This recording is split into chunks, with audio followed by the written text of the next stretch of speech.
આમ તો તમે ભાજપ કોંગ્રેસની સભામાં જ ઢોલ સાંભળ્યા હશે, પણ આ વખતે આમ આદમી પાર્ટીની સભામાં ઢોલ વાગી રહ્યા છે। સમયનું ચક્ર ધીરે ધીરે બદલાતું જોવા મળ્યું છે। ગુજરાતમાં ભાજપ કોંગ્રેસ સિવાય કોઈ પણ ત્રીજો પક્ષ નથી ચાલતો એ વાત પણ ખોટી પડી। આમ આદમી પાર્ટી ધીરે ધીરે મજબૂત પકડ તરફ આગળ વધી રહી છે। ગુજરાતના અનેક શહેરોથી ગામડા સુધી આમ આદમી પાર્ટીની બોલબાલા નજરે પડે છે। રાજકીય કાવા દાવા વચ્ચે આમ આદમીની મજબૂત પકડ બની રહી છે।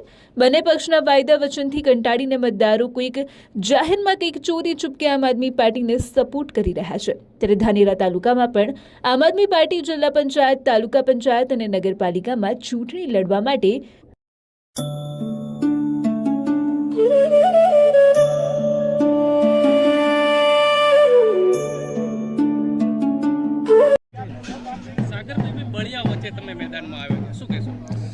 આજે સ્થાનિક સ્વરાજ્યની ચૂંટણીમાં ખીમત જિલ્લા પંચાયતના ખોગણ ગામથી અમે આમ આદમી પાર્ટીએ પ્રચારના શ્રી ગણેશ કર્યા છે અને પ્રથમ જ દિવસે લોકોનો ખૂબ જ પ્રતિસાદ મળી રહ્યો છે।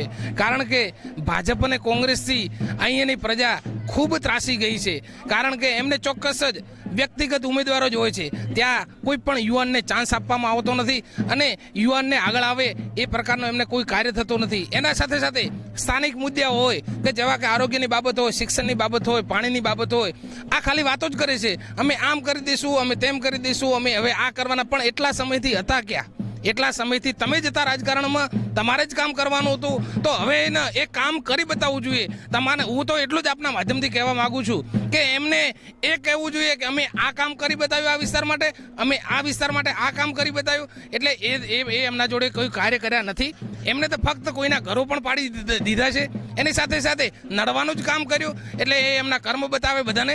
અને આમ આદમી પાર્ટી આ વખતે ચોક્કસથી ખીમત જિલ્લા પંચાયત એની સાથે સાથે તાલુકા પંચાયત નહીં 6 સીટ પર વિજય બનશે એવી અમને આશા અને અપેક્ષા છે। આ દ્રશ્યો છે ખીમત જિલ્લા પંચાયત સીટના ઉમેદવારની સભાના। ખાગણ ગામે શિવજીના મંદિરની બાજુમાં આમ આદમી પાર્ટીની મોટી સભા મળી, જેમાં રબારી સમાજ સહિત અનેક સમાજ મતદારો હાજર રહ્યા હતા। જિલ્લા પંચાયત સીટના ઉમેદવાર સાગરભાઈ દેસાઈ અને તાલુકા પંચાયત સીટના ઉમેદવાર ધનરાજસિંહે કહ્યું કે બધાને અપનાવી લીધા બાદ હવે આ પાર્ટી અજમાવી જુઓ। અમારા ઉમેદવાર જીતશે તો સતત પ્રજા વચ્ચે રહીને આ વિસ્તાર માટે વિકાસના કામો કરશે। બીજી બાજુ હાજર તમામ મતદારોએ પણ બંને ઉમેદવાર જીતના આશીર્વાદ આપ્યા હતા। ખીમત સીટ માટે આ પાર્ટીએ પ્રચાર શરૂ કરતા ભાજપ અને કોંગ્રેસ પક્ષને પણ મનોમંથન કરવા માટે મજબૂર બનાવ્યા છે, એ પણ નક્કી છે। અને મધ્યમ વર્ગના માણસોની સમસ્યામાં વધારો થઈ રહ્યો છે, પરંતુ ઘટાડો થવાનું નામ લેતી નથી। ત્યારે આજે સ્થાનિક સ્વરાજ્યની ચૂંટણીનો રંગ જામ્યો છે, ઉમેદવારો મેદાનમાં છે, અમારા ઉમેદવારો પણ મેદાનમાં છે। આજે અમે ચૂંટણીના શ્રી ગણેશ ખાગણ ગામથી કર્યા છે। અમોને જે આશા હતી એ કરતાં પણ આજે મોટી સંખ્યામાં અહીંયા વડીલો અને યુવાનો અમારી સભામાં આવ્યા। આના ઉપરથી જ એક જાણી શકાય છે કે હવે ખરેખર જનતા આમ આદમી ઉપર ભરોસો મૂકીને અમારા કેન્ડિડેટ તાલુકા પંચાયત, જિલ્લા પંચાયતને જરૂરથી જીતાડશે।